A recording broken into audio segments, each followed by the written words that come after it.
hope you all had a very happy Christmas and holidays, and welcome to 2022. My name is Vivian and I'm the director from Freedom of Choices. So last year, we have successfully helped a lot of our candidates to grant the permanent resident visa in Australia under the Global Talents Program. And a lot of my clients have been asking me about what are the requirements to become an Australian citizenship. So last year there was some updates policy in October relating to the global talents. This is why today I would like to shoot a video and share with you all the updates about the new requirement. So today I'm very happy we have Sue here with us. Sue is our registered migration agent and she has been helping a lot of our clients to get their PR visa. Welcome to our episode, Sue. Thank you, and it's great to be here. Yeah, and it's been great working with the GTI program. It's an amazing program. Yep, I love that too.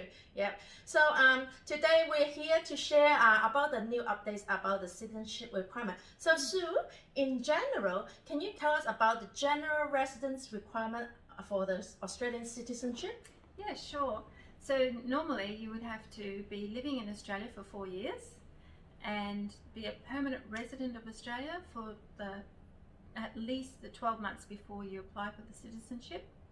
And you cannot be away from Australia for any more than 12 months.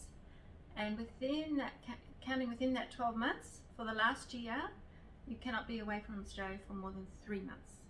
That's very clear. Thank you. So summarize again. So you must be here for at least 4 years. And within these 4 years, you have to live in Australia for 3 years and can be away for 12 months. But within the last 12 months before you apply, you can be away for 90 days. And is there anything you need to add on that? No, I just need to clarify that the 90 days is still counted within that 12 months. It's not 12 months and 90 days. And they can accumulate the 90 days, right? Yes, can be accumulated or consecutively. Okay, great. So what about the spouse of the main applicant? Can they apply this individually or do they have to meet the same requirements? Yeah, so with spouse or de factos, their partners, together they may have come into Australia on the one visa as family members, but they cannot apply for their citizenship together. Everyone has to have their own citizenship application. Okay, so everyone is individuals. They have to be applying individually. Yeah, they all have to meet all of the requirements, but we're mainly just talking about the residency requirement. So even though if the main applicant don't meet the requirement yet, their spouse can apply separately? Yes, yep, even if they've come in on the same visa application. Okay, great. And what about their children, Sue? Yeah, so the children, if they're 15 years old, or under 16 actually, they can be included in the parents' citizenship application, but if they're older than 16, they have their own application, generally speaking. Generally speaking, they have to apply on their own individual and meet the same requirement if they're 16 and above. Yeah. Okay, so if the kids, what about if the kids meet the requirement but the parents haven't, if they're 15 and under? Sometimes the children can apply on their own. Okay.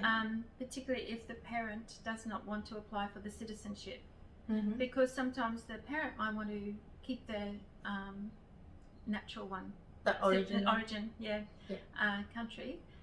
Even though Australia does have dual citizenship, but sometimes the countries they're coming from may not have dual citizenship, and they may have to give it up in that regard. So if that's the case, the child may be able to apply by itself, but it needs to have a responsible parent to sign the application, and they still have to meet the resident requirements unless there's some sort of extreme hardship or something special like that.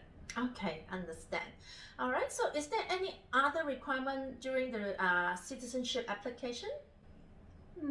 There are others, of course. Yeah. You know, you've got to meet all, everything in the application, but it's mainly the resident requirement that you need to, it's the thing that often fails people. Okay, and I heard they have to do a test. Oh yes, they do have to do a test, and they also have to have someone to identify them as well. Okay. Yeah.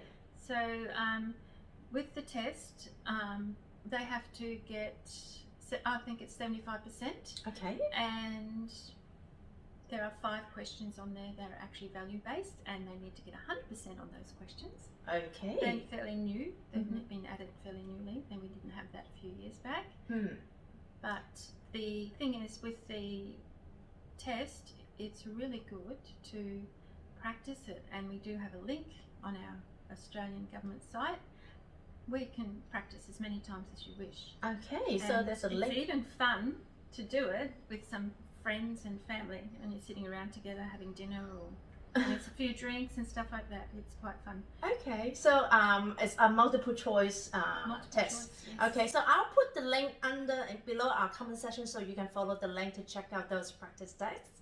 Okay. So I'll just explain quickly just how the process goes. You normally put in the application, and then you'll get an appointment to go in and have the test and be interviewed. And normally on that day, you might be in there for about 3 hours or so. But normally at the end of the day, they'll tell you whether you've passed or not. Okay. And then you have to wait for a citizenship ceremony. Okay, thank you. Because you have to take the pledge to Australia before you can be a citizen. So quite often you're an approved citizen, but you're actually not really an Australian citizen until you do the pledge to Australia. I see. Okay. So I heard that last year in October there is an updated policy about the citizenship requirement, a special residence requirement, and it's pretty relevant to our global talents candidate. Can you please explain a little bit about it? Okay, so it was introduced around October last year, and the Australian government realised that sometimes the people of high calibre, who are really top of their talent, need to go offshore more often than what's the general requirement, and which is meaning that they can't meet the general requirements and cannot become citizens. So they decided to introduce some changes where the global talent people may be able to actually apply for citizenship without having to meet all the general requirements. Okay. So some of the things they're talking about here is being resident in Australia for 480 days over 4 years. So you need to be living in Australia for 4 years, but you only have to be present here for 480 days. Wow, that sounds really good, because compared to the 3 years, it's half the time now. 480 is about 18 months, 1.5 years, which is half the time. And is there other requirement under the special residence? Yeah, so with within those 480 days, the last year, you have to actually be a permanent resident of Australia, and you have to be in Australia for at least 120 days. Okay, so within this 4 years, in the last 12 months before your application, you just have to live here for 120 days instead of the 9 months period. Yes, that's right. Okay, that is a lot better, isn't it? That people can have more flexibility to apply their citizenship and plan around for it. Okay. And the other thing I must just point out, I think this is really for the main applicant.